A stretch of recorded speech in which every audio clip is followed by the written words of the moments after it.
Graduates MLC ఎన్నికల్లో ఆలపాటి రాజేంద్ర ప్రసాద్ ను గెలిపించాలని ఆయన సతీమణి మాధవి కోరారు.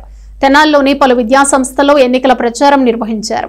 పట్టభద్రుల ఎమ్మెల్సీ ఎన్నికల్లో కూటమి అభ్యర్థిగా పోటీ చేస్తున్న ఆలపాటి రాజేంద్ర ప్రసాద్ కు మద్దతుగా ఆయన సతీమణి ఆలపాటి మాధవి ఎన్నికల ప్రచారం చేశారు. శుక్రవారం సాయంత్రం తెనాలిలో పార్టీ నాయకులతో కలిసి ఎన్నికల ప్రచారాన్ని నిర్వహించారు. ముందుగా స్థానిక చెంచుపేటలోని శ్రీ చైతన్య హైస్కూల్కు వెళ్లి అక్కడే ఉపాధ్యాయులు సిబ్బందితో ఆలపాటి మాధవి సమావేశమయ్యారు.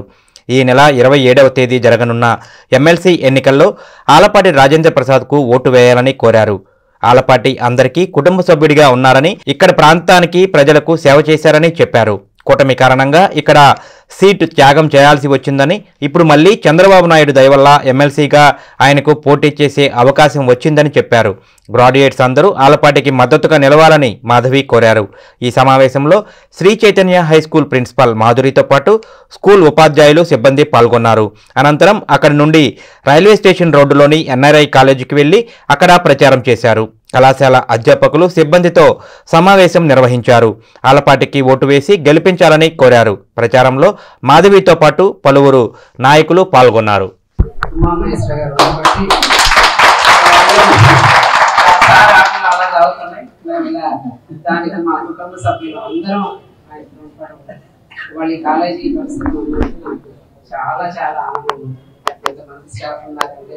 నిజంగా ఎలక్షన్ ఓడాడటం కన్నా నాకు కన్నులు పండుగ ఉంది.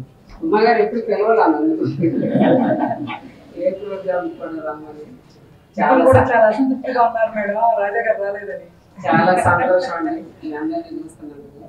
ముఖ్యంగా మనం కూటమి ప్రభుత్వం ఏర్పాటు అయినందుకు రాజా గారు తెనాలి సీటు త్యాగం చేయాల్సి వచ్చినప్పుడు నిజంగా మా అందరికన్నా చాలా బాధపడ్డారు. మా కుటుంబం కన్నా స్టాఫ్గా ఉమ్మగారు కానీ స్టాఫ్ కానీ ఆయన ఇంత కష్టపడడం చేయాల్సి వచ్చింది.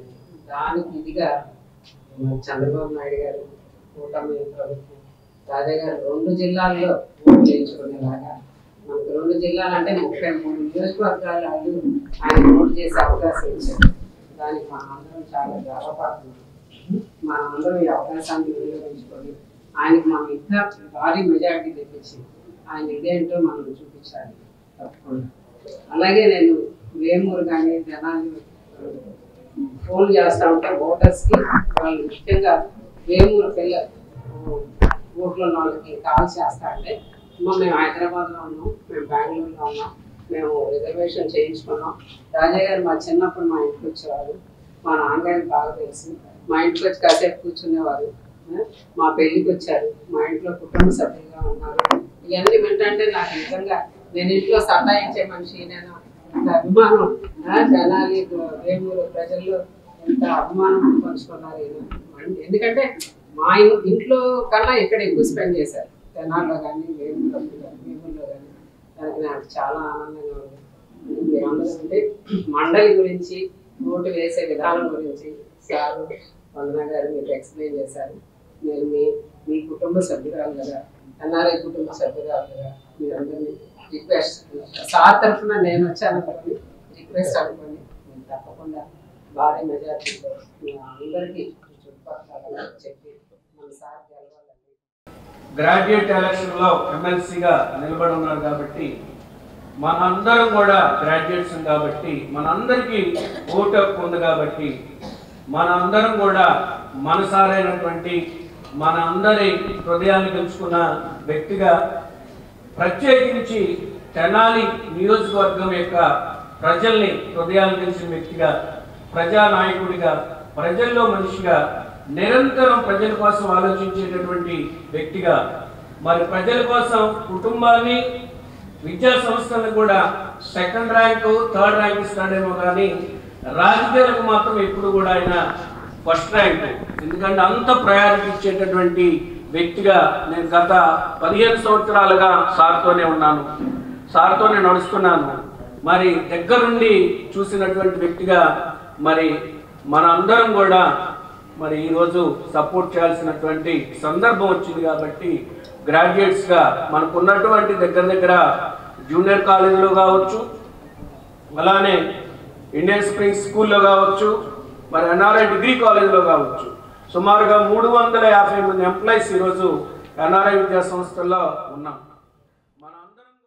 కరోనా టైంలో చాలా ఇబ్బందులు పడినటువంటి పరిస్థితి. ఆ టైంలో ఇవాళ ఏదేదో చెప్తున్నారు, మనకి యూనియన్ వాళ్ళు అందరూ సపోర్ట్ చేస్తున్నారు, ఒక యూటీఎం తప్ప. యూటీఎం కూడా మనకి రాజాన్నకి చెప్పారు లక్ష్మణరావు గారు వచ్చి, నేను పోటీ చేయడం లేదండి, మీకు నేను సహకరిస్తాను, మీతోనే ఉంటాను అని చెప్పాను. కానీ అనుకోని కారణాలు, అనుకోని ఒత్తిళ్ల వల్ల ఏమైతే ఎమ్మెల్సీ అభ్యర్థి వైసీపీ గౌతమ్ రెడ్డి డ్రాప్ అయ్యాడో, ఆ డ్రాప్ అయిన క్రమంలోనే మళ్ళా లక్ష్మణరావు అని అందరూ కలిసి ఎత్తుకున్నారు. అందరూ కలిసి ముందుకు పెట్టి మేమున్నాం, నీకు నీ వెనక నువ్వు పోటీలో ఉండాలని చెప్పగానే కనీసం మనకి మద్దతు ఇచ్చి మళ్ళీ సమాధానం కూడా చెప్పకుండా ఆయన వెళ్ళి పోటీలో ఉన్నటువంటి పరిస్థితి లక్ష్మణరావు గారిది.